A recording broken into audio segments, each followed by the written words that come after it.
After Hurricane Katrina, leaders from across the Gulf Coast and many volunteers stepped in quickly when the disaster struck, assisting recovery efforts as groups in South Mississippi responded to the destruction of the storm. One of those community leaders is joining us today with more on her memories and experiences on how coast communities stepped in to help one another. Here today with more, United Way of South Mississippi CEO Kathy Springer. Thanks for joining us. Thank you. And it's kind of been the theme of the day, but can you believe it's been 20 years? I cannot. You know, I don't get older, but time certainly passes. So yeah.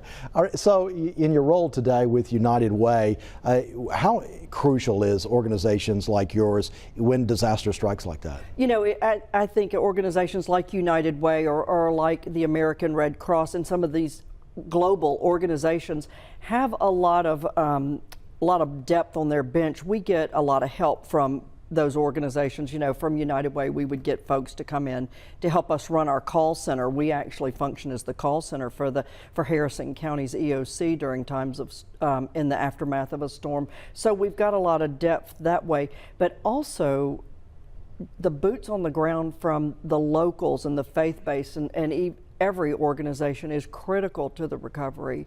Yeah. And volunteers, what does it say for what the volunteers did, and would we be where we are today without the help of so many volunteers who stayed for many years? They stayed for many years and they keep coming back, and they made a lot of personal connections and a lot of personal friendships that exist today. You know, when people give up their lives to come to a place maybe that they've never been before, to help us dig out and help us just with compassion and with a lot of love come here just to help us. They recognize that we need that help and they come help us. It's critical. It is very critical to have a strong bench and volunteers. And when something like this happens, there's people out there who really literally lose everything. So they're looking for wherever they can get help for someone to step up. And you and so many others like you, that's what you're sort of there for in that time of need. And what is that help that is most common that people look out for? You know, we get calls, and thinking back on after Hurricane Zeta, someone would call and say, well,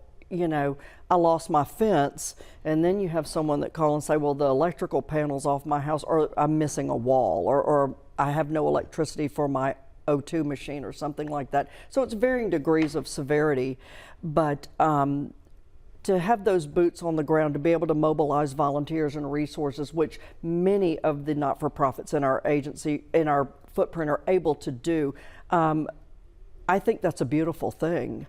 You know, one thing that came out of Hurricane Katrina was the establishment of the Night Nonprofit Center on Seaway Road.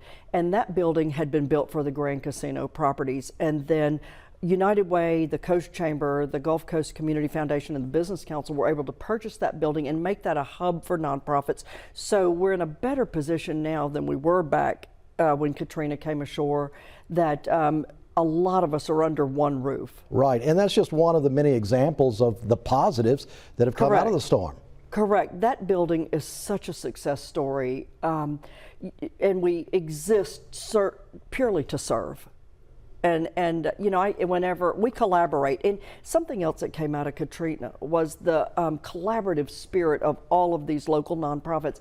I know that I can pick up the phone and call a number of them, Catholic Charities, the Center for Nonviolence, every single day, Back Bay Mission, and we all call each other, we all collaborate. You know, it takes all of us to make that difference. And I think that spirit of collaboration was just strengthened after Katrina. Yeah, the line of communication is certainly there, and it makes a big difference when it's needed. Kathy Springer with United Way, thanks for joining us here today. Thank you.